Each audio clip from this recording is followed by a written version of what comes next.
இந்த பரங்கி இனம் சார்ந்த சாணக்கியன் இப்போது என்ன செய்கிறார் என்றால் சுமந்திரனோடு சேர்ந்து இவர்கள் தமிழ் அரசு கட்சி என்ற ஒன்றை இல்லாமல் பண்ணுகிறார்கள். புத்தவிகாரைக்கு மக்களுடைய காணிகளை சுவீகரிப்பதில் நான் ஏற்றுக்கொள்ள மாட்டேன் என்றால் புத்தவிகாரை அபிவிருத்தி அல்ல. தமிழனாக பிறந்து ஒவ்வொரு தமிழனுடைய இதயத்தை நீங்கள் கத்தியை கொண்டு பிளந்து அந்த குருதியை அப்படியே விடுங்கள். அது பிரபாகரன் என்ற எழுத்தில் தான் போகும். மானமுள்ள மலையக தமிழராக எங்களுடைய அமைச்சர் சந்திரசேகரர் இருந்தால் டாக்டர் ஹிஸ்புல்லா என்று சொல்கிறீர்கள். அந்த ஹிஸ்புல்லாவை கொண்டு இருத்துங்கள் மற்ற பக்கம். நான் வருகிறேன் விவாதத்துக்கு. அதுக்கு பிறகு ஒருவர் ஜெட்டி கட்டுகிறேன் என்று ஜட்டியை கட்டுவார் வடமாகாணத்திலிருந்து. உங்களால் ஏன் எங்களுடைய டாக்டர் சிவானந்த் அவர்களுக்கு ஒரு வழக்கு போட முடியாது? எல்லாம் பாய் சவடா. தமிழனாக யாழ்ப்பாணத்தில் பிறந்து கிளிநொச்சியில் பிறந்து என்னால் மும்மொழியிலும் கதைக்க முடியும். நான் ட்ரினிட்டி காலேஜில் படித்த பரங்கியனுக்கு பிறந்தவன் அல்ல. நான் உண்மையாக இருக்கிறேன் என்பதால் தான் பாராளுமன்றத்தில் என்னுடைய மைக் ஓஃப் பண்ணப்படுகிறது. ரிஷாத் பதியுதீன் ஒரு கள்ளனாக இருந்தால், ரிஷாத் பதியுதீன் ஒரு மக்களுடைய பணத்தை கொள்ளையடித்தவனாக இருந்தால், பிள்ளை பிரபாகரனுடைய போராட்டம் ஒரு தேவையற்ற போராட்டம் என்று சொன்னவர் தான் இந்த சுமந்திரன். முஸ்லீம்கள் 3 மாதத்திலும் கல்யாணம் கட்டிக்கொள்ளலாம். அந்த சட்டம் எங்களுடைய நாட்டுக்கு புறம்பானது என்பதை பாராளுமன்றத்தில் தன்னுடைய முதல் கன்னியுரையை எந்த பாராளுமன்ற உறுப்பினரும் தேசிய தலைவரை ஞாபகப்படுத்தி கொண்டு இன்று வரைக்கும் உரையாற்றினது இல்லை. பிஸ்மில்லா இர்ரஹ்மான் இர்ரஹீம் என்று சொல்லி அவர்களுடைய மதத்தை நான் நன்றாக கோத்தபாயவனுடைய அர்ப்பணிப்பு தெரியுமா? மஹிந்த ராஜபக்சனுடைய வீரம் தெரியுமா? ஏன் பசில் ராஜபக்ச என்ற உண்மைத்தன்மை தெரியுமா என்று வாக்கு கேட்கவில்லை. இப்போ இளங்குமரனை பார்க்கலாம் அல்லது எங்களுடைய பவானந்த ராஜாவை பார்க்கலாம். நான் கதைப்பது போன்ற ஒரு சுதந்திரமான கருத்துக்களை அவர்களால் வெளியில் வைக்க முடியும். சந்திரசேகர் என்னுடைய தேசிய தலைவனை கதைக்கும் அளவுக்கு அவர்களுடைய அரசியல் இருக்கிறது. உண்மையாக நீங்கள் நினைக்கிறீங்களா டாக்டர் பிரபாகர் உங்களுக்கு தெய்வம்? நான் நினைக்கல, அது தெய்வம் தானே. ஒரு கரண்டை நிப்பாட்ட வேண்டும் என்று உங்களுக்கு ஒரு தேவை இருந்தால் அந்த தேவை எனக்கு காணும். அந்த பயம் தமிழர்கள் மத்தியிலே இருக்கின்ற 4 அறைகளிலுமே பிரபாகரன் பிள்ளை, அவருடைய மனைவி, அவருடைய குழந்தைகளுக்கு வீடு கட்டி வைத்திருக்கு. இன்றைய தினம் நான் வரும்போது இயற்கை எங்களை ஒரு முறை சோதித்து பார்த்தது. ஒரு மலை, ஒரு பெரிய ஒரு மலை கொண்டு வந்தது. அதையும் தாண்டி ஆனால் இன்றைய தினம் உங்களுக்கு தெரியும் யாழ்ப்பாணத்திலே அன்றகுமார் சாநாயக்க உட்பட என்பிபி அரசாங்கத்தினுடைய சகல பிரச்சாரங்களும் நடந்து கொண்டிருக்கின்றது. அங்கே கரண்ட் நிற்காது. ஆனால் பூனேரி பிரதேசத்திலே நாங்கள் ஒரு சிறிய கொட்டகை ஒன்று அமைத்து அதிலே ஒரு ஆஃபீஸ் ஒன்றை திறக்கும் போது அங்கே கரண்ட் நிற்கும். அதான் எங்களுடைய தமிழருக்கு உள்ளமை. அந்த பயம் உங்களுக்கு அந்த கரண்டை நிப்பாட்ட வேண்டிய தேவைதான் என்னுடைய பலம். அதை தான் நான் யோசிக்கிறேன். நான் வருகிறேன் என்பதற்காக இந்த பிரதேச சபையில் இருக்கிற மின்சார சபை ஊழியர்களிடம் சொல்லப்பட்டு நாங்கள் வைக்கிற இந்த ஒரு சின்ன கூட்டத்தில் ஒரு கரண்டை நிப்பாட்ட வேண்டும் என்று உங்களுக்கு ஒரு தேவை இருந்தால் அந்த தேவை எனக்கு காணும். அந்த பயம் எங்களுக்கு காணும். ஒரு சில விடயங்களை நான் சொல்லிக்கொண்டு இதை நான் ஷோர்ட்டாக முடிக்கிறேன். என்னென்றால் இன்றைய தினம் நான் பார்த்தேன் சிவாஜிலிங்கம் அண்ணா அவர்களுடைய பேச்சு. எங்களுடைய பழம்பெரும் அரசியல்வாதி தற்போது கஜேந்திரகுமார் பொன்னம்பலம் அவர்களுடைய பருத்தித்துறை வேட்பாளர் சிவாஜிலிங்கம் அண்ணா அவர்களுடைய பேச்சொன்றை அவர் மிக தெளிவாக கதைத்திருக்கிறார். எவ்வாறென்றால்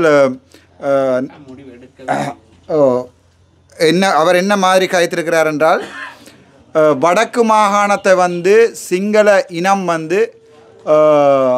ஆளப்போகிறதா அல்லது வடக்கு மாகாண மக்களை சிங்கள இனம் ஆட்சிக்கு உட்படுத்துகிறதா என்று சொல்லி ஒரு சில விடயங்களை கதைத்திருக்கிறார். அதை பார்த்தபோது எனக்கு அந்த முகப்புத்தகத்திலே இன்னொரு விமர்சனம் சொல்லப்பட்டிருந்தது. சிவாஜிலிங்கம் ஐயா மாதிரி யாராவது ராமநாதன் அர்ச்சுனாவால் துணிந்து கதைக்க முடியுமா? அவ்வளவு ஒரு துணிவு இருக்கிறதா ராமநாதன் அர்ச்சுனா என்று கேட்டிருந்தார்கள். அப்போது அதை வர கௌசல்யா நரேந்திரன் என்னிடம் காரிடம் காட்டிக்கொண்டு வந்தார். இப்படியும் கமெண்ட் பண்ணுகிறார்கள் என்று. அப்போது நான் யோசித்து பார்த்தேன். உண்மையாகவே சிவாஜிலிங்கம் எங்களுடைய தமிழ் இப்போது சைக்கிள் கட்சியினுடைய பருத்தித்துறை வேட்பாளர் அவர்கள் ஒரு உண்மையாலுமே ஒரு தலைவருடைய பாதையில் நின்ற தலைவர் என்று வைத்துக்கொள்வோம். அவ்வாறாக இருந்திருந்தால் இதுவரை காலமும் அவரை பிரதிநிதித்துவப்படுத்துகிற எந்த கட்சியோ பாராளுமன்றத்தில் தன்னுடைய முதல் கன்னியுரையை எந்த பாராளுமன்ற உறுப்பினரும் தேசிய தலைவரை ஞாபகப்படுத்தி கொண்டு இன்று வரைக்கும் உரையாற்றினது இல்லை. முதலாவது விடயம். ரெண்டாவது, நான் ஒவ்வொரு விடயமுமே துணிந்து கதைக்கிறேன். நான் சிங்கள எம்பிமாருக்கும் என்னை பிடிக்கும் என்றால் அவர்கள் என்னிடம் கேட்டார்கள். மேலே பாராளுமன்றத்தில் வேலை செய்கின்றவர்கள் கூட என்னிடம் கேட்டார்கள், டாக்டர் உங்களுக்கு சிங்களத்தில் சொல்கிறேன்னா டாக்டர் அத்திரமயா ஹித்தனவாது பிரபாகரன் ஒரு தெய்யோகியல. அதாவது தமிழில் சொல்லுகிறார் என்றால், உண்மையாக நீங்கள் நினைக்கிறீங்களா டாக்டர் பிரபாகரன் உங்களுக்கு தெய்வம் தான் சொன்னால், நினைக்கையில் அது தெய்வம் தானே. அது நான் அவர்களுக்கு தெளிவாக சொன்னதால் அவர்கள் அதை விரும்பினவர்கள் என்றால் டாக்டர் உண்மையாக கதைக்கிறார். அவர் சொன்னால் வடக்கில் இருக்கிற மக்கள் பிரபாகரனை ஒரு தெய்வமாக நினைக்கிறார்களான்னு கேட்டேன். நான் சொன்னேன் வடக்கில் ஒரு வாக்கெடுப்பை நடத்துவோம். அந்த நடத்துகிற வாக்கெடுப்பு வந்து உங்களுக்கு 90% 95% 100% வடக்கு மக்கள் இல்லைன்னு சொன்னால் அதுக்கு பிறகு நாங்கள் ஏற்றுக்கொள்ள விடும். வடக்கில் இருக்கிற பிறக்காத குழந்தை கூட இப்போவும் சொல்கிறேன், பிறக்காத குழந்தை கூட வடக்கில் இருக்கிற குழந்தை கூட சொல்லும் எங்களுடைய தேசிய தலைவர் மேதகு வேலுப்பிள்ளை பிரபாகரன். அதில் எந்த மாற்றமும் இல்லை. அதை சிவாஜிலிங்கம் அண்ணா வேண்டுமென்றால் தன்னுடைய அதாவது என்னென்னு சொன்னால் தன்னுடைய அரசியலுக்காக வாக்குகள் கேட்கறதுக்காண்டி கதைக்கலாம்.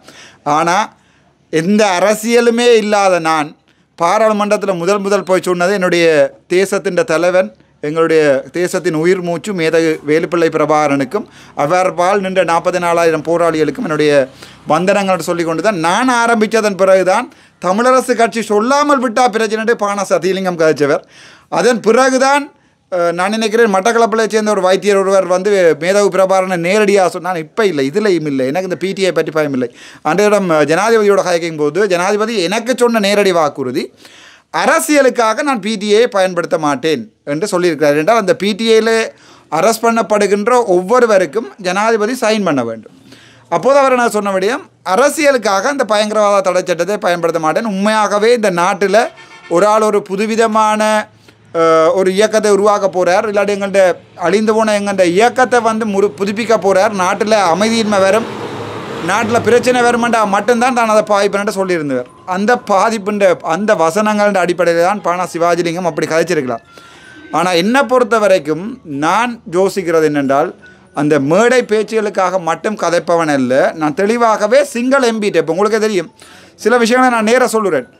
இப்படி கதைக்கின்ற எங்களுடைய பாராளுமன்ற உறுப்பினர்கள், தேசியத்தை கதைக்கிற பாராளுமன்ற முக்கியமாக சாணக்கியன், இப்போ என்ன கவலை என்றால் எங்களுடைய நாடு 1600ஆம் ஆண்டு 700ஆம் ஆண்டுகளில் பரங்கியர் இனத்திடம், அதாவது போர்த்துகீஸ் உங்களுக்கு தெரியும், அவர்களிடம் விழுந்தது எங்களுடைய நாடு. அவர்கள் தங்களுடைய சந்ததிகளை இந்த நாட்டிலே விட்டுட்டு போயிருக்கிறார்கள். அந்த சந்ததிகளில் வந்தவர் தான் பானா சாணக்கியன். அவருக்கும் தமிழுக்கும் எந்த சம்பந்தமும் இல்லை. ஆனால் இப்போது தமிழ் தேசியம் கதைக்கிறது என்பது அவரும் எங்களுடைய முன்னாள் பாராளுமன்ற உறுப்பினர் சுமந்திரன் அவர்களும் தேசியம் கதைக்கிறது அவர்களுடைய வியாபாரம். அவர்கள் அதை வைத்து தான் தமிழரசு கட்சியை ஓட்ட வேண்டும். ஆனால் உங்களுக்கு பார்த்தா தெரியும், கிழக்கு மாநிலத்தில் முஸ்லீம் மக்களோட அதான் உள்ளாண்ட ஸ்பீச் ஒன்றை இன்றைக்கு நான் பார்த்தேன். சுமந்திரன் அவர்களை மிக கேவலமாக விமர்சித்திருக்கிறார். ஏனென்றால் சுமந்திரன் அவர்கள் தன்னுடைய தமிழ் அரசு கட்சியினுடைய கொள்கையிலையும் இல்லை. தமிழரசு கட்சியினுடைய கொள்கையில் ஜாப் என்ன சொல்லுகிறார் என்றால், தன்னுடைய கட்சியில் வந்து தமிழ் மக்களை தவிர வேறு எந்த இனமும் இருக்கலான்னு ஜாப்பு சொல்லுது. ஆனால் கிழக்கு மாநிலத்தில் பார்த்தீங்கன்னு சொன்னால் இப்போது சுமந்திரன் முஸ்லீம் மக்களுக்கு வந்து வேட்பாளர்களுக்குரிய இடங்களை கொடுத்துருக்கிறார். ஆனால் நான் முதலே சொல்லுகிறேன், என்னுடைய கட்சியிலே 3 இன மக்களும் இருக்கலாம். ஆனால் யாராக இருந்தாலும் என்னுடைய தேசிய தலைவனை ஏற்றுக்கொள்ளணும். அதான் என்னுடைய கொள்கை. அந்த ஜாப்பு தான் வரைஞ்சிருக்கிறேன். அவர் ஒரு கட்டியம் கூறிக்கொண்டிருக்கிற எங்களுடைய சஜித் பிரேமதாஸ் அவர்களுடைய கட்சியில் கேட்கிறார்கள், வடக்கில் அதை பொறுப்பாக எடுத்துக்கொள்ளுங்கள். நான் சொல்லியிருக்கிறேன், இல்லை, நான் என்னுடைய கட்சியாகத்தான் இருப்பேன். நான் பேரினவாதத்தின் ஒரு கைக்கூலியாக இப்போ இளங்குமரனை பார்க்கலாம், அல்லது எங்களுடைய பவானந்தராயாவை பார்க்கலாம். நான் கதைப்பது போன்ற ஒரு சுதந்திரமான கருத்துக்களை அவர்களால் வெளியில் வைக்க முடியாது. அவருடைய மனதில் இருக்கலாம், இல்லாமல் இருக்கலாம்.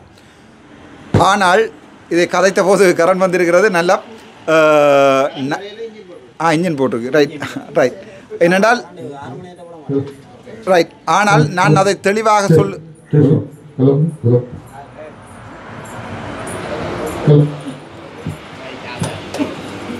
பாராளுமன்றத்தில் வந்து தெளிவாக சொல்லியிருக்கிறேன் என்னவென்றால், நான் என்னுடைய தேசிய தலைவருடைய கொள்கையிலிருந்து என்னுடைய தமிழினத்தை விபச்சாரம் செய்வதற்கு விற்க மாட்டேன். அது அரசியல் விபச்சாரம். அது முன்னாள் பாராளுமன்ற உறுப்பினர் சுமந்திரனாக இருக்கட்டும், முன்னாள் பாராளுமன்ற உறுப்பினர் கஜேந்திரகுமார் பொன்னம்பலத்தில் நிற்கின்ற கஜேந்திரனாக இருக்கும், அரசியலுக்காக என்னுடைய தமிழினத்தை விற்க மாட்டேன். ஆனால் அண்மையில் நான் பார்த்தேன் ஒரு விமர்சனம் ஒன்று, சில விடயங்களை நேரடியாக சொல்ல வேண்டும். விமர்சனம் ஒன்று, எங்களுடைய பாராளுமன்ற உறுப்பினர் கஜேந்திரகுமார் அவர்களுடைய ஆங்கில உரையை தமிழாக்கி போட்டிருக்கிறார்கள் பாராளுமன்றத்தில். எதற்காக வடக்கு மாகாணத்திலே நீங்கள் மக்களுடைய காணிகளை பிடித்து அங்கே ஒரு சர்வதேச விமான நிலையத்தை கட்டுகிறீர்கள், அதை ஏன் நீங்கள் கிளிநொச்சியில் கட்ட முடியாது, ஏன் வவுனியாவில் கட்ட முடியாது என்று, ஆனால் அதை திரிவுபடுத்தி போட்டுகிறார்கள். அவருடைய கருத்தியலுக்கு நான் ஒரு சிறிதளவிலே உடன்படுகிறேன். என்னென்றால், கிளிநொச்சியை பொறுத்த வரைக்கும் மக்கள் மிகவும் ஐதாக வாழுகின்ற இடம். ஆகவே கிளிநொச்சியில் இருக்கிற ஒரு காட்டு பகுதிக்குள் ஒரு இன்டர்நேஷனல் ஏர்போர்ட்டை கொண்டு வரலாம் என்று அவர் சொல்லுவது மக்களுடைய காணிகள் பாதிக்கப்படாது, மக்களுடைய காணிகள் சுவீகரிக்கப்படாது என்கின்ற அடிப்படையில் மட்டும்தான் அவர் அதை சொல்கிறார். ஆனால் நான் நினைக்கிறேன் எங்களுடைய வடக்கு மாகாணம் முன்னேற வேண்டும். ஆகவே பலாலி விமான நிலையம் எங்களுடைய வடக்கு மாகாணத்துக்குரிய ஒரு சர்வதேச விமான நிலையமாக இருந்தால் அதிலே மக்களுக்காக சந்தோஷப்படக்கூடியவன் நான். எந்த நாட்டை எடுத்து பார்த்தாலும் உங்களுக்கே தெரியும், சைனாவாக இருந்தாலும் அல்லது அமெரிக்காவாக இருந்தாலும் ஒரு சர்வதேச விமான நிலையம் ஒன்றை கட்டுகின்ற போது அவர்கள் மக்களுடைய காணிகளை நியாயமான முறையிலே சட்டத்துக்கு உட்பட்டவாறு சுவீகரித்து கொண்டு தான் அந்த ஒரு அபிவிருத்தி நடவடிக்கைகளை மேற்கொள்வார்கள். தான் தோன்றித்தனமாக மேற்கொள்ள மாட்டார்கள். ஆகவே மக்களுடைய ஒரு புத்தவிகாரைக்கு மக்களுடைய காணிகளை சுவீகரிப்பதில் நான் ஏற்றுக்கொள்ள மாட்டேன் என்றால் புத்தவிகாரை அபிவிருத்தி அல்ல. ஆகவே அதில் எனக்கு கையெழுமார் பொன்னம்மளுடைய கருத்துக்கு உடன்பாடு இருக்கிறது. சட்ட ரீதியாக திரும்பவும் சொல்லுகிறேன், சட்ட ரீதியாக நாங்கள் அந்த புத்தர் கோயில் கட்டப்பட்ட காணியை நாங்கள் எடுப்பதிலே சட்ட ரீதியாக எடுப்பதிலே எனக்கு உடன்பாடு இருக்கிறது. ஆனால் ஒரு இன்டர்நேஷனல் ஏர்போர்ட் ஒன்றை கட்டும்போது அதை தடுப்பது வடக்கின்ற பொருளாதாரத்தை மிகவும் மோசமாக பாவிக்கும். ஏனென்றால் வடக்கில் இருக்கிற கிளிநொச்சி, அந்த கிளிநொச்சியினுடைய பகுதி தான் இந்த பூநகரி. இந்த பூநகரி பொருளாதாரத்தில் மிகவும் பின்தங்கிய ஒரு இடம். இங்கே இருந்து எங்களுடைய தேசிய நாட்டினுடைய மொத்த உற்பத்திக்கு நாங்கள் பங்களிப்பு செய்வது எல்லா மாவட்டங்களிலும் விட கிளிநொச்சி மாவட்டம் தான்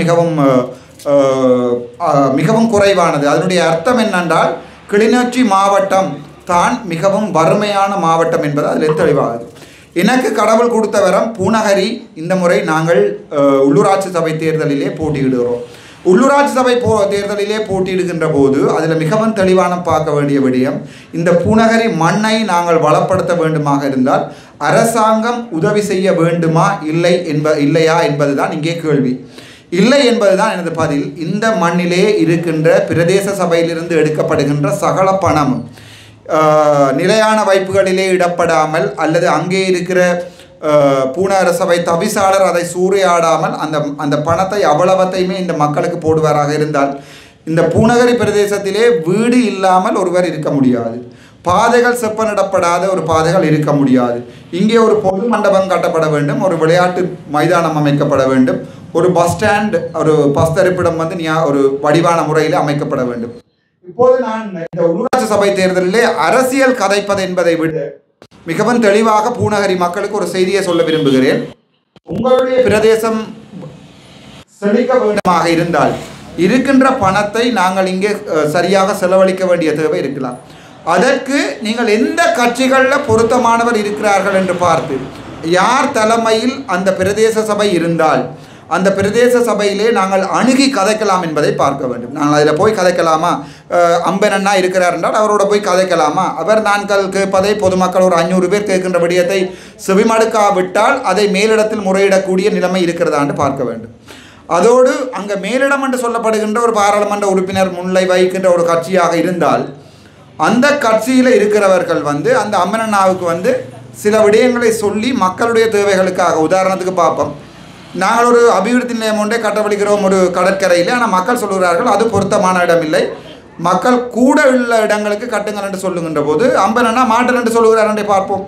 அப்போது நான் அதை பார்த்து 500-600 மக்கள் சொல்லுகிறார்கள் அதிலே கட்டுவோம் என்றால் நாங்கள் விரும்பி இல்லை அதிலே கட்டுவோம் என்று ஒரு ஒட்டுமொத்தமான ஒரு முடிவை எடுக்கக்கூடிய ஒரு தலைமைக்கு கீழே அந்த உங்களோட உள்ளூராட்சி சபை தேர்தலில் போட்டியிடுகிற எந்த கட்சி இருந்தாலும் நீங்கள் அதுக்கு வாக்களிங்க. நான் எப்போவுமே எனக்கு வாக்களிங்கள் எந்த பாராளுமன்ற தேர்தலிலையோ அல்லது உள்ளூராட்சி சபை தேர்தலிலையோ நான் கேட்டதில்லை. உங்களோடு நிற்பவர்கள் யாருக்கு கீழ் நிற்கிறார்கள், அவர்கள் உண்மையானவர்களாக இருப்பார்களாக என்று பார்த்துவிட்டு அவர்களை அணுகலாமா, அவர்கள் சொல்லுகின்ற விடயங்களை கேட்பார்களா என்று பார்த்து நான் அந்த வாக்குகளை இடுமாறு கேட்கிறேன். இப்போது எங்களுக்கு பகுதியளவு வாக்குகள் வரும் என்று வரப்போமே. மொத்தமாக 18 பேர், எத்தனை பேர் மொத்தம்? 18 பேர். என்னங்க 18 பேர் உறுப்பினர்களில் எங்களுக்கு 9 உறுப்பினர்கள் வராமல் 7 உறுப்பினர்கள் மட்டும்தான் வருகிறார்கள் என்று பார்ப்போம். இன்னும் 2 பேரை நாங்கள் வேறொரு கட்சியிலிருந்து வேண்ட வேண்டி இருக்கும். ஆகவே அந்த கட்சியின் தலைமை, உதாரணத்துக்கு சும்மா உதாரணம் சொல்லுவோம், எங்களோட தமிழரசு கட்சியில் 2 பேர் தான் இங்கே வருகிறார்கள் வைப்போம். சுமந்திரன் ஐயா சொல்லுகின்ற கருத்தை தான் நாங்கள் இந்த உள்ளூராட்சி சபையில் ஏற்றுக்கொள்ள வேண்டி இருக்கும். அம்பனா சில நேரத்தில் அந்த 2 பேர் சொல்வதை ஏற்றுக்கொள்ள வேண்டி இருக்கும். அது எவ்வாறு பிழை என்றால், இதே சுமந்திரன் ஐயா என்று சொன்னவர் மேதகு வேலுப்பிள்ளை பிரபாகரன், தமிழ்லேயே தெளிவாக சொல்லியிருக்கிறார். மேதகு வேலுப்பிள்ளை பிரபாகரனுடைய போராட்டம் ஒரு தேவையற்ற போராட்டம் என்று சொன்னவர் தான் இந்த சுமந்திரன். அதுக்குரிய வீடியோவை இப்போது வரத்தான் பார்த்து கொண்டு வந்தேன் காரில். அப்போ நான் சொன்ன கௌசல்யாவை அதை சேவ் பண்ணி வையுங்கள்.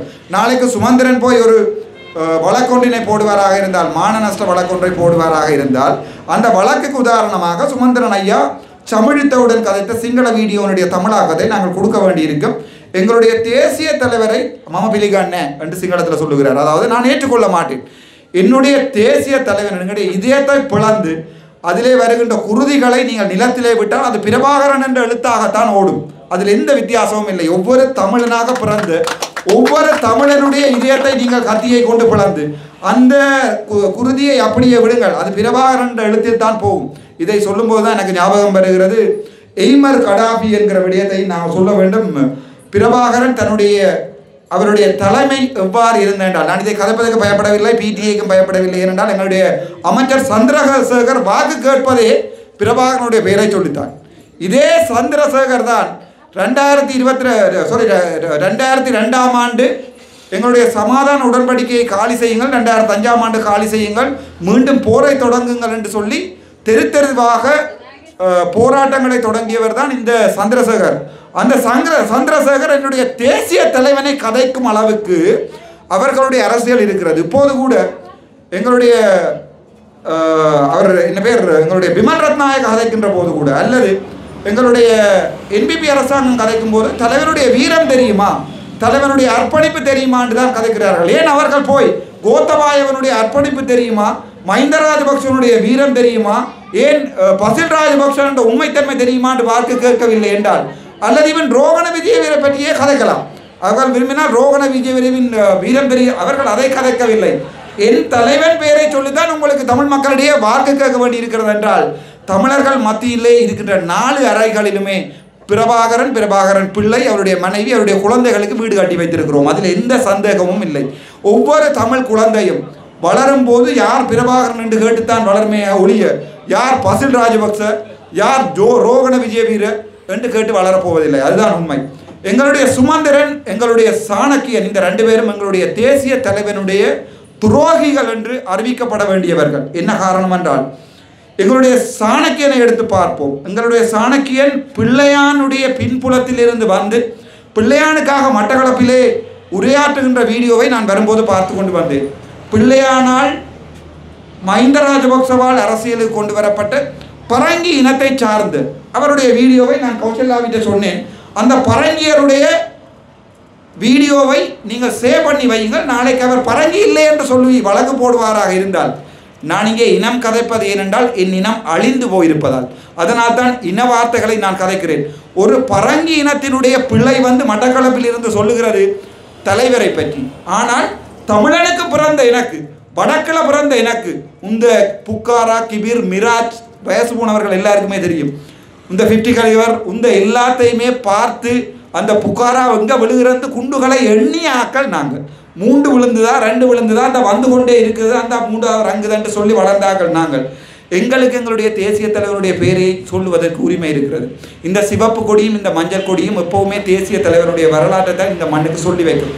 அதில் எந்த சந்தேகமும் இல்லை. ஆனால் இந்த சாணக்கியன் எங்கேருந்து வந்தவர் என்று சொன்னால், ட்ரினிட்டி காலேஜிலே படித்து அதன் பிறகு லண்டனில் போய் சிங்களத்தையும் படித்து ஆங்கிலத்தையும் படித்து, ஆனால் யாழ்ப்பாண மண்ணில் பிறந்த நான் 93ஆம் ஆண்டு வரைக்கும் இதே பூநகரி அக்கரையான்களிலே வெறுங்கால்களிலே இந்த மண்ணிலே திரிந்தவன் நான் மும்மொழியில் கதைக்கிறேன்.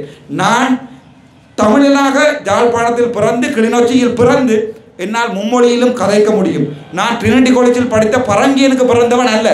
இந்த பரங்கி இனம் சார்ந்த சாணக்கியன் இப்போது என்ன செய்கிறார் என்றால், சுமந்திரனோடு சேர்ந்து இவர்கள் தமிழ் அரசு கட்சி என்ற ஒன்றை இல்லாமல் பண்ணுகிறார்கள். நாங்கள் இப்போது விடும் வாக்கு இந்த பரங்கி இனத்தைச் சேர்ந்த சுமந்திரன் அவர்களுக்கு தான் போய் சேர முடியும், அல்லது அவருடைய வட்டக்களப்பு மேளம் என்று சொல்வார்கள் அந்த எங்களுடைய சாணக்கியனுக்கு தான் இந்த வாக்குகள் போய் சேரும். இது தமிழனுக்கான வாக்குகள் அல்ல. தமிழனுக்கான வாக்கு விழ வேண்டுமானால் பூநகரியிலே சுத்த தமிழர்கள் தான் இருக்கிறோம். வாக்குகளை போட்டுக்கொள்ளுங்கள். இல்லை உங்களுக்கு பருத்த துறையில் போட விரும்புகிறீர்களா, சுத்த தமிழர்கள் இருக்கிறோம், போட்டுக்கொள்ளுங்கள். நாங்கள் முஸ்லீம் மதத்தை எதிர்ப்பவர்கள் அல்ல, சிங்கள இனத்தை எதிர்ப்பவில்லை. சொன்னா நம்புங்கள்.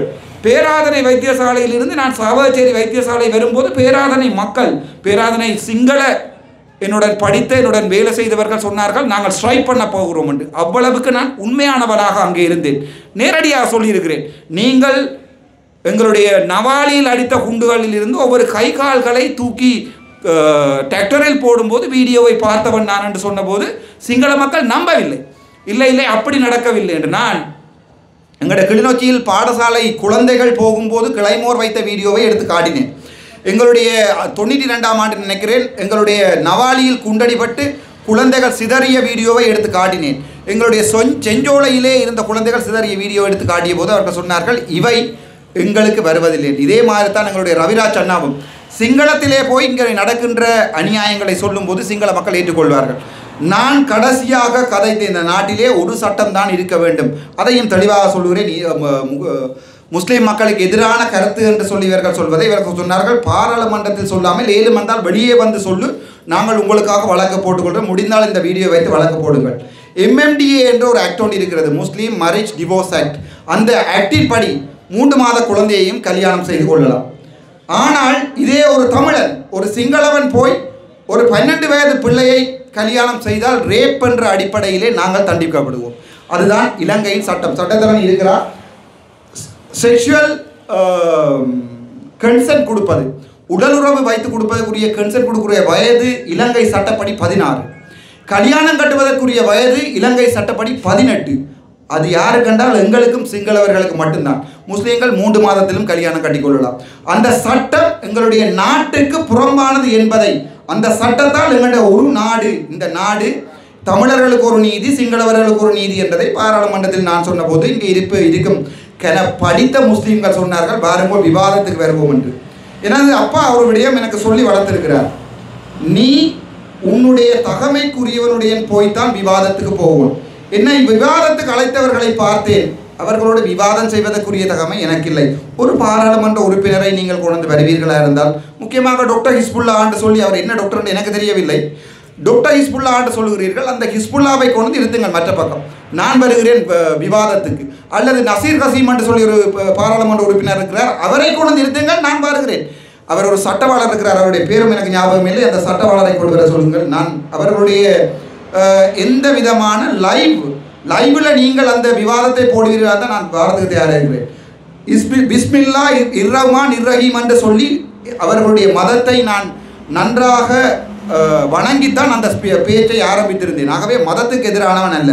மதம் என்ற பெயரில் அங்கே இருக்கின்ற பாராளுமன்ற உறுப்பினர்கள் ஒரு சில பேர் முஸ்லீம் மக்களை திசை திருப்புவதில்லை. திசை திருப்புவதை ஒன்றாக வாழ்ந்த, நகமும் சதையுமாக வாழ்ந்த முஸ்லீம் தமிழ் சகோதரர்களை இப்போது 2ஆக பிடித்து, அண்மையிலே விமல் ரத்நாயக் ஒரு கதை ஒன்றை சொல்லியிருந்தார். யாரை பற்றி என்றால், இதை வடிவாக சொல்கிறேன், நன்றாக எடிட் பண்ணி வீடியோக்கள் போட்டுக்கொள்ளுங்கள். விமல் ரத்நாயக் சொல்கிறார், ஒரு ஷொப்பின் பேக்குடன் புத்தளத்திலிருந்து மன்னார் வந்தவருக்கு இப்போது ஆகாயம் முழுக்க சொத்துக்கள் இருக்கிறது என்று சொல்லுகிறார். ஆகவே விமல் ரத்நாயக சொல்லக்கூடாது, தான் அதை முஸ்லீம் பாராளுமன்ற உறுப்பினர் அவருடைய ரிசால் பதியுதீனை பற்றி சொல்லவில்லை என்று சொல்ல முடியாது. ஒரு டிஃபமேஷன் வழக்கொன்றினை போடும்போது அந்த கூட்டுக்கு யார் புத்தகத்தில் இருந்து வந்தவர்கள், யார் பாராளுமன்ற உறுப்பினர்கள் என்று பார்த்தால் அதிலே வடிகட்டப்படுவது ரிஷாத் பதியுதீன் தான். ரிஷாத் பதியுதீன் ஒரு கள்ளனாக இருந்தால், ரிஷாத் பதியுதீன் ஒரு மக்களுடைய பணத்தை கொள்ளையடித்தவனாக இருந்தால், இந்த விமல் ரத்நாயகவின் கூற்றுப்படி, இவருடைய கூற்றுப்படி எங்களுடைய டாக்டர் தேவானந்தாவையும் சொல்லியிருக்கிறார். ஆகவே இவர்கள் கள்ளர்கள் என்று சொல்லியிருக்கிறார்கள். சொன்னால் ஏன் இதுவரை வழக்கு போடவில்லை? ஏன் அவர்கள் செய்த ஊழல்களையும் அவர்கள் செய்த கொள்ளைகளையும் ஏன் இதுவரை இவர்களால் நீதிமன்றத்துக்கு கொண்டு செல்ல முடியாமல் இருக்கிறது? அவர்களிடம் தான் 189 பாராளுமன்ற உறுப்பினர்கள் இருக்கிறார்களே, போகலாம். ஆனால் இதுதான் டீல். நான் நினைக்கிறேன் கேம்பஸ்களில் படிச்சிருக்கும் போது ரஞ்சன் ராமநாயக் என்ற ஒரு சிங்கள பிரபஞ்சமான ஒரு பாராளுமன்ற உறுப்பினர் இருந்தார். அவர் எல்லாமே வெளிப்படையாக கதைப்பார். அவர் சொன்ன விடயம் தான், உங்களுக்கு ஆளுமல்லி உங்கள் முழு பேரும் பட்ட நண்பர்கள். ஆனால் வெளியால வந்து விமல் ரத்நாயக பேசுவார் ரிஷாத் பதியுதீனுக்கு, அதன் பிறகு சாணக்கியன் பேசுவார் விமல் ரத்நாயகவுக்கு, அதன் பிறகு எங்களுடைய ஸ்ரீதரன் பேசுவார், இளங்குமரன் பேசுவார். ஆகவே மறுபடியும் ஸ்ரீதரனுக்கு அதுக்கு பிறகு ஒருவர் ஜெட்டி கட்டுகிறேன் என்று ஜட்டியை கட்டுவார் வடமாகாணத்திலிருந்து. ஆகவே அதை போடுகிறார்களோ இல்லையோ எனக்கு தெரியாது, அதை நான் திறந்து பார்க்கறது கூட எனக்கு ஆசை. நான் ஜெட்டியை பற்றி கதைக்கிறேன், வேறொன்றையும் கதைக்கவில்லை. அதை அவர்கள் போட்டிருக்கிறார்களோ எனக்கு தெரியாது. மானமுள்ள தமிழராக இருந்தால், மானமுள்ள மலையக தமிழராக எங்களுடைய அமைச்சர் சந்திரசேகரர் இருந்தால் எதற்காக ரிஷாட் பதியுதீனுக்கு ஒரு வழக்கு போட முடியாது? நீங்கள் தான் ஊழலை பிடிக்கிறோம் என்று வந்தவர்களே, ஏன் ஒரு வழக்கு போட முடியாது? உங்களால் ஏன் எங்களுடைய டாக்டர் சிவானந்த் அவர்களுக்கு ஒரு வழக்கு போட முடியாது? எல்லாம் பாய் சவடால், எல்லாமே போய். இந்த 2005ஆம் ஆண்டுகளிலே கொண்டு வரப்பட்ட எங்களுடைய மஹிந்த ராஜபக்ஷ அவர்களுடைய அரசாங்கம் இருக்கும்போது அங்கே நல்ல நண்பர்களாக இருந்தவர் தான் இந்த பிமல் ரத்நாயக்க. அவர்களுடைய நல்ல நண்பர்களாக ஒரு வீட்டிலே சாப்பிட்டவர் தான் எங்களுடைய டாக்டர் சிவானந்தர். அப்போது கூட நல்ல நண்பர்களாக இருந்தவர் தான் இந்த சாணக்கிய ராஜபுத்திரன். ஆனால் ராமநாதன் அர்ஜுனா அங்கே இல்லை, அப்போது யாழ்ப்பாணம் இந்து கல்லூரியில் படித்துக் கொண்டிருக்கிறார். ஆகவே இந்த நல்ல நண்பர்கள் இப்போது பிரிந்திருக்கிறார்கள். நான் சில நேரம் பாராளுமன்றத்தில் கேட்பேன், அப்படியே போடுங்கள் இதை. வெட்கமாக இல்லையா? இங்கே இப்படி கதைத்து டீல் அடிக்கிறோம், அங்கே அதை கதைக்கிறோமே, வெட்கமாக இருக்கு. மல்லி உபஹரி என்ன மீ பொலிட்டிக்ஸு கிட்ட எனக்கு சொல்லுகிற விடியம், தம்பி நீ வந்து பொலிட்டிக்ஸுக்கு சரி வர மாட்டேன். நான் சொன்னேன், நான் செய்கிற பொலிட்டிக்ஸ் நீ இருந்து பாருன்னு சொல்லி. இப்போது நான் உண்மையாக இருக்கிறேன் என்பதால் தான் பாராளுமன்றத்தில் என்னுடைய மைக் ஓஃப் பண்ணப்படுகிறது. ஏனென்றால் பாராளுமன்றத்தில் இந்த விடயங்களை சொன்னால் அவர்கள் அதை தடுக்கவே இயலாது. தடுத்தால் என்ன நடக்கும் என்று சொன்னால் அது பெரிய வழக்காக மாறும். ஆகவே பாராளுமன்றத்தில் என்னுடைய குரலை நிப்பாட்டி வைத்திருக்கிறார்கள். இப்போது சட்டத்தில் எங்காவது ஓட்டை இருக்கிறதா என்று பார்க்கிறார்கள், என்னை பாராளுமன்ற உறுப்பினரிலிருந்து வெளியேற்றுவதற்கு. அண்மையில் சிங்கள ஊடகம் ஒன்றில் வந்திருந்த கொமெண்ட் ஒன்றினை பார்த்து, எதிர்கட்சி தலைவராக இருப்பது தான் என்னுடைய உயிர், பிரபாகரன் தான் தமிழ் மக்களுடைய கடைசி மூச்சென்று சொன்ன பிறகும் அவர்கள் தங்கள் அந்த அததிறன என்று நினைக்கிறேன் அவருடைய சிங்கள ஊடகத்திலே போட்டுக் கொண்டிருக்கிறார்கள். உண்மையான எதிர்கட்சி தலைவனாக இருப்பதற்குரிய சகல தகுதிகளும் ராமநாதன் அர்ஜுனாவுக்கு மட்டும்தான் இருக்கிறது. அது ஏனென்றால் சிங்கள மக்களும் எதிர்பார்க்கிறார்கள், தமிழ் மக்களும் எதிர்பார்க்கிறார்கள். ஒருத்தன் உண்மையாக இருக்கட்டும். இந்த அரசியல் சாக்கடை என்று சொல்லும் போது கௌசல்யா அடிக்கடி சொல்லுவார், இந்த அரசியல் ஒரு சாக்கடைன்னா நாங்கள் விட்டு விட்டு போவோம். நான் சொன்னேன், இல்லை, சாக்கடைகளை ரங்கினா தான் சாக்கடையை வந்து களையலாம். நீங்கள் வெளியில் இருந்தோடு கரண்டியை போட்டு போட்டு போட்டு போட்டு சாக்கடையை களையலாது. முதல் ரங்கோணம், அதில் டைவடிக்கோணும், அதில் 3 நிமிஷம் உள்ளுக்குள்ளே முக்கடிக்கோணும். வெளியில் வந்து போட்டு தான் நான் உள்ளுக்குள்ளே வந்து விட்டேன் சாக்கடைக்கு. இப்போது நான் அங்கேருந்து வெளியே எத்தி வருகிறேன், சாக்கடையை சுத்தம் செய்வோம்னு எங்களால் செய்ய முடியும். ஆகவே இந்த அரசியல் சாக்கடைகளே நான் படித்தவற்றை இழந்துவிட்டு, என்னுடைய தந்தையாருடைய கனவுகளை இழந்துவிட்டு நான் வந்து நிற்பது. ஒரு நாள், ஒரே ஒரு நாள் தமிழனுடைய உண்மையான அரசியல் என்பது வெளியால் வரும். அங்கே ஒரு ஊழல் இருக்காது. ராமநாதன் அர்ஜுனாவுக்கு நீங்கள் தொலைபேசியில் அழைப்பெடுத்து அம்பரண்ணா 5 லட்சம் காசு வேண்டி விட்டார் என்று சொன்னால் அடுத்த நாள் அவர் கட்சியிலிருந்து நீக்கப்படுவார். நான் அவருக்கு ஓமன் சொல்லி உத்தரவாதம் சொல்லியிருக்கிறேன். அடுத்த நாள் கட்சியில் இதே அம்பரண்ணாக்கு கோல் போய் ராமநாதன் அர்ஜுனா 5 கோடியிலே வீடு கட்டி விட்டார் மக்களுடைய கலம் என்றால் அவர் எனக்கு கோல் பண்ணி சொல்வார், டாக்டர் நீங்கள் உங்களோட பதவியிலிருந்து முதலாவது ரங்கோணும் என்றால் நீங்கள் எங்களுக்கு சொன்னது நீங்கள் தவறி இருக்கிறீர்கள். அப்படியான ஒரு வெளிப்படையான அரசியலாக தான் நான் இருக்க விரும்புகிறேன். என்னுடைய ஐடென்டி கார்டை என்னால் சொல்ல முடியும், 86-18-0-32-20. எந்த அரசியல்வாதியாவது விமல் ரத்நாயக சொல்லுமா, அனுரகுமார சநாயகோட சொல்லிடுமா அவருடைய ஐடென்டி கார்டு நம்பரு, அல்லது எங்களுடைய சிவாஜிலிங்கம் எம்பியார சொல்லிடுமா அவருடைய மனைவிகளுடைய பேரையும் சொல்லி, மனைவியுடைய பேரையும் சொல்லி, அவர்களுடைய பிள்ளைகளுடைய பேரையும் சொல்லி தன்னுடைய ஐடென்டி கார்டு நம்பர் ஃபிக்ஸ்டில் இருக்கிற காசை சொல்ல முடியுமா? சுமந்திரனால் சொல்ல முடியுமா? சாணக்கியனால் சொல்ல முடியுமா? டாக்டர் சிவானந்தாவால் சொல்ல முடியுமா? என்னால் இப்போ வரைக்கும் என்னால் சொல்ல முடியும். என்னுடைய வழக்குகளுக்காக மட்டும்தான் பொதுமக்களோட காசு வேண்டிக்கிறேன். இந்த காசு, இந்த செலவு கூட அம்பரண்ணா தன்னுடைய சொந்த காசில் செய்துகின்ற செலவுகள். இங்கே யாருடைய உதவியும் எதிர்பார்க்கப்படவில்லை. நாங்கள் ஒரு சின்ன அரசியல் கட்சியாக இருந்தாலும் உண்மையாக இருக்கிறோம். அப்பா அடிக்கடி சொல்வார் எனக்கு ஒரு விஷயம், 1000 கள்ளர்களை கொண்ட படை உனக்கு தேவையில்லை, 5 பேர் உண்மையானவராக உனக்கு சுற்றி நிற்பார்கள் என்றால் நீ எங்கேயுமே போயிடலாம்னு அப்பா சொல்வார். அப்போ எனக்கு அது விளங்குறேன். அப்போ அது வந்து அனுபவத்தால் வந்த வார்த்தைகள். இந்த பூநகரி மண்ணிலையும் இந்த மன்னார் மண்ணிலையும் தனி வெயிலுக்கு இல்லை. அப்பாவினுடைய நான் உண்டை சொல்லுகிறேன், அப்பாவினுடைய இந்த கைக்கு மேலே வேறு கலர், இந்த உடம்பு முழுக்க என்னுடைய முகத்தில் இருக்கிற மாதிரி மஞ்சள் கலர், இதுக்கு கீழே முழுக்க அப்படி கண்ணங்கரியன்ற ஒரு கலரில் இருக்கும். அது என்னன்னு தெரியுமா? எங்களுடைய தமிழ் இனத்துக்காக எங்களுடைய காவல்துறையில் போய் நடு ரோட்டில் சந்தியில் நின்றதால தான் வெயிலுக்குள்ள காஞ்சி தான் அந்த கலர். அப்போது நான் அப்பா கேட்பேன், ஏனப்பான்னு சொன்னேன், இந்த தோலுண்ட கலரை கூட உன்னால் உனக்கு கொடுக்கலாது என்றால் தேசிய இனத்துக்காக நீ என்னண்டப்போ எங்களுடைய தேசிய தலைவருடைய போராட்டத்தை ஏற்றுக்கொள்ளப்பா. அப்பாவுடைய சரத்துக்களிலிருந்து நான் ஒவ்வொரு முறையும் பல விடயங்களை கேட்பதுண்டு. இன்னும் வடிவாக சொல்லுகிறேன். எங்களுடைய தமிழீழ தேசிய தலைவருடைய கட்டமைப்பு என்றால் என்ன என்றதை சொல்லுகிறேன் உங்களுக்கு. ஒரு முறை அப்பா வந்து நடேசன் அவர்களுக்கு அடுத்ததாக பொறுப்பாக இருக்கும்போது முல்லைத்தீவிலே நடந்த ஒரு ஆசிரியருடைய கொலை, பழையாக்கள் யாராவது இருந்தால் தெரியும். ஒரு ஆசிரியர் ஒருவரை இவர்கள் ஆமினிக்கிறான் காட்டுகள் என்று சொல்லி இன்னொரு எங்களுடைய கட்டமைப்பிலே பெரியவராக இருந்த ஒருவர் அந்த பெண்ணை இழுத்து கொண்டு போய் அங்கே வன்புணர்வு செய்திருப்பார். ஆனால் அவரோ தமிழீழ விடுதலை புலிகளிலே ஒரு பெரிய ஒரு பதவி வகித்தவர். இது உண்மை கதை. எல்லா இயக்கங்களிலும் பிழைவிட்டவர்கள் இருந்திருக்கிறார்கள். மாத்தையா உட்பட சகல பேருக்கும் தண்டனை வழங்கப்பட்டிருக்கிறது. அதே தண்டனை தான் இங்கேயும் வழங்கப்பட்டது. அந்த பொறுப்பை எனது தந்தையாரிடம் கொடுக்கப்பட்டிருக்கும். என்னுடைய பெரியம்மாவின் மகன் தமிழன்பன் இதில் நின்றார்கள், உளவுத்துறையில் நின்றார்கள் தெரியும். தமிழன்பன் மாமாட்ட குடும்பம்னு சொல்லி மாமா இன்டர்கேட் பண்ணுவார்னு சொல்லி அம்மா அதையும் சொல்லுகிறேன். அப்பா தான் அதை பொறுப்படுத்தவர். அப்போது நடேசன் அவர்களிடம் வந்த கடிதம், ராமநாதன் இது வந்து நீங்கள் கை வைக்கிறது எங்களுடைய இயக்கத்தின் உறுப்பினர்கள், ஆகவே இது நீங்கள் பிழையாக இந்த வழக்கை நடத்துவீர்களாக இருந்தால் உங்களுக்கு தூக்கு தண்டனை கிடைக்கும் என்று அப்பாவுக்கு கடிதம் வந்திருந்தேன். அந்த கடிதம் என்னோட கடைசி வரை இருந்தது. 2005ஆம் ஆண்டுக்கு பிறகு நான் அதை இருத்திருக்கிறேன் பாதுகாப்பில்லாதால். அதை வைத்துக்கொண்டு அந்த இயக்க உறுப்பினரை பொருட்படுத்த எனது தந்தை, இதில் நான் நினைக்கிறேன் 1-2 பேர் அப்பாவோட வேலை செய்தாக இருப்பீங்க, அவரை தனியாக இன்டர்கேட் பண்ணினார். அவரை கொண்டு தனி அறையில் போட்டு அம்மா அடிக்கடி சொல்லுவா, அப்பா 65-70ஆம் ஆண்டுகளில் வந்து ஸ்ரீலங்கன் ஆர்மியின் வேலையும் போது கேகாலை குவார்டர்ஸில் இருந்தவர்கள், கேகால குவார்டர்ஸில் வந்து திடீரென்று கைதிகள் அலறுகிறார்கள் என்றால் பக்கத்து வீட்டில் இருந்து மற்ற போலீஸ்காரன் வைஃப்மேன் சொல்லுவார்கள், ராமநாதன் அடிக்க தொடங்கிட்டு போல கண்டு ஹஸ்பண்ட் கவனமாக என்று. ஏனென்றால் இலங்கை போலீஸிலே தலைகீழாக கட்டி வைத்து குதிக்காலில் அடிக்கின்ற முறையை கொண்டு வந்தது வந்து கேகாலில் ராமநாதன், ராசையா ராமநாதன். அதே மாதிரி தான் அந்த உறுப்பினருக்கும் அடி விழுந்தது. அவர் தான் செய்த கொலையை ரேப் என்பதை ஒற்றுக்கொண்டார். அந்த பெண்ணை கடத்தி கொண்டு போய் உள்ளாடையை கலட்டி அதால் கழுத்தை நெரித்து கொலை செய்துவிட்டு அவருடைய தோடுகள் எல்லாம் களவு மாதிரி எடுத்துக்கொண்டே ஒரு பனையில் வைத்திருந்தார். அப்போது கூட தந்தைக்கு நம்பிக்கை இல்லை. நான் இதை தந்தை சாகும் வரை திரும்ப திரும்ப கேட்பேன், இந்த கதையை திருப்பி சொல்லுங்க.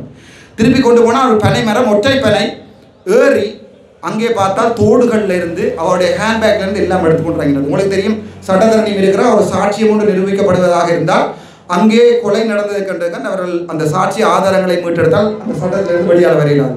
எங்களுடைய தேசிய இனத்திலிருந்து வந்து நாங்கள் வச்ச நீதிமன்றம் இப்போத்த நீதிமன்றங்கள் மாதிரி வருஷ கணக்காக வழக்கெடுக்கல. அடுத்த நாள் காலமாக முல்லைத்தீவு சந்தியில் வச்சு ஆட்சரி.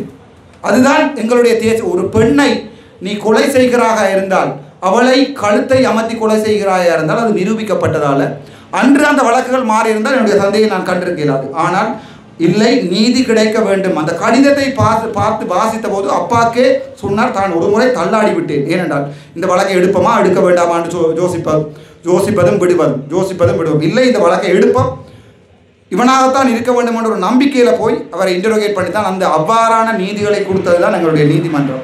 இப்போது முன்னாள் இராணுவ தளபதி சரத் பொன்சேகா என்ன சொல்லுகிறார் தெரியுமா? பிரபாகரன் உயிரோடு இருந்திருந்தால் இப்போது இருக்கின்ற பாராளுமன்ற இந்த எங்களுடைய தமிழரசு கட்சி உறுப்பினர்களோட இவ்வாறு தமிழ் மக்களுக்கு துரோகம் செய்ய மாட்டார்கள். ஆகவே தலைமைக்கான வெற்றிடம் இங்கே ஏற்பட்டிருக்கிறது. எனக்கு ஆசை, இந்த தலைமை இந்த வெற்றிடத்திலே நான் அமரப்போவதில்லை. நான் சாதாரண வாழ்க்கையை 39 வருடம் வயதும் வாழ்ந்தவன். என்னை பற்றி சொல்வார்கள், வன்னி ஊழல் அனுப்பி எனக்கு அன்றைய மெசேஜ் அனுப்பியிருந்தது, உங்களை பற்றி போட போகிறோம் டாக்டர் என்று. நான் என் தம்பி நான் போடுறேன்னு கொண்டு வாண்டு. ஏனென்றால் எனக்கு அதில் நம்பிக்கை இருந்தது. நான் ஒரு விளையும் விடையில என்ன வீடியோ இருந்தாலும் என்ன நான் யாருக்காவது பேசியிருந்தால் அல்லது அவதூறாக கோபத்தில் பேசியிருப்பேன், போடுறாசா பிரச்சனை இல்லை. அந்தளவுக்கு நான் வெளிப்படையாக இருக்கிறேன். பிளவிட்டா நான் தான் விட்டு நான் 39 வருட வாழ்க்கை சாதாரணமாக ஒரு வைத்தியராக தான் நான் வாழ்ந்தேன். ஆனால் இப்போ நான் சரியான பாதையில் நிற்கிறேன். இப்போ நான் கொலை செய்ததாக இருந்தாலோ களவு செய்ததாக இருந்தாலோ யாராவது ஒரு பெண்ணுக்கு ஹாய் என்று மெசேஜ் அனுப்பி இருந்ததாக இருந்தாலோ நீங்கள் என்னை ஒரு பிழையானவனிடம் நீட்டி காட்டலாம். ஆனால் ஏலும் என்றால் ஏதாவது ஒரு அரசியல்வாதியை சொல்லுங்கள் பார்க்கலாம், தன்னுடைய வங்கி இலக்கத்தையும் தன்னுடைய மனைவிமாருடைய பேரையும் வங்கி இலக்கத்தையும் சொல்லி தன்னுடைய சொந்தக்காரர்களுடைய வங்கி இலக்கத்தை சொல்லி 7 மண்டா சொல்லுங்கள் பார்ப்போம். என்னுடைய பலம் என்னென்றால் நான் உண்மையாக இருப்பதும் என்னோடு நிற்பவர்களை அந்த வழியில் கொண்டு போவதும் தான். இந்த பூநகரி பிரதேச சபை எங்களுடைய கைக்கு வருமாக இருந்தால் அதிலே 100% உண்மைத்தன்மை இருக்கும். பிழைகள் நடக்கலாம், நடந்தால் அதை தலைவர் திருத்திக் கொள்வார். திருத்திக் கொள்ளாத பட்சத்தில் எனக்கு அது சொல்லப்படுகின்ற போது நான் அதை வந்து திருத்திக் கொள்வேன். நான் பிழை விட்டால் இந்த மக்கள் சேர்ந்து என்னை திருத்திக் கொள்வார்கள். எனக்கு ஒரு நம்பிக்கை இருக்கிறது, இந்த பூநகரி மண் மிக தெளிவான ஒரு பதிலை எனக்கு தரும் என்று. இந்த பதில் தான் என்னுடைய அரசியலிலே இருக்கிறது. கிளிநொச்சியிலே என் தந்தை கடைசியாக வாழ்ந்து போன மண்ணிலே எனக்கு இந்த முறை ஓட்டு கேட்க இருக்கக்கூடிய ஒரே ஒரு பிரதேசபை பூநகரி பிரதேசபை. இந்த பாதையால் செல்லுகின்ற போது நான் பல தடவை கவலைப்பட்டிருக்கிறேன். மக்களுடைய வீடுகள் எவ்வாறு இருக்கிறது, பாதைகள் எவ்வாறு இருக்கிறது என்று. கவலைப்படுவதால் மட்டும் பிரயோசனம் இல்லை. அப்பா சொல்வார் அடிக்கடி, எல்லாருமே குறை பிடிக்காதே, நீ குறை பிடிப்பதாக இருந்தால் நீ முதல் மேலிடத்துக்கு போ, மேலே இருந்து கொண்டு குறைகளை நிவர்த்தி செய்கிறதுக்கு தயாராக இரு, ஒருபோதுமே கீழே இருந்து குறைகளை சொல்லிக் கொண்டிருக்காதே என்று. நான் குறைகளை சொல்லிக் கொண்ட போது என்னுடைய தமிழர், என்னுடைய சுத்த தமிழினம் என்னை கொண்டு மேலே வச்சிருந்தது. இப்போது நான் ஒரு அரசியல்வாதியாக மாறி அங்கே வருவர்களோட 5 லட்சம் 10 லட்சம் வீடுகளுக்கு நான் தயாராக இல்லை. இப்போது நான் கீழே பார்க்கிறேன் எங்கேயாவது குறைகள் இருக்கிறதா என்று. ஆனால் குறைகள் இருக்கும் பட்சத்தில் அவற்றை நான் அனைத்தையுமே மாற்றிக்கொள்வேன் என்று உங்களுக்கு சொல்லிக்கொண்டு, இந்த பூநகரி மண் கடைசியான ஒரு பதில். இந்த பூநகரி மண் என்னுடைய ஆட்சிக்கு வருமாக இருந்தால் யாரும் தொலைபேசி அழைப்படுத்தி இங்கே குறை நடக்கிறது என்று சொல்லாத அளவுக்கு என்னால் இந்த பூநகரி பிரதேசபையை நான் நடத்தி காட்ட முடியும். நன்றி, வணக்கம்.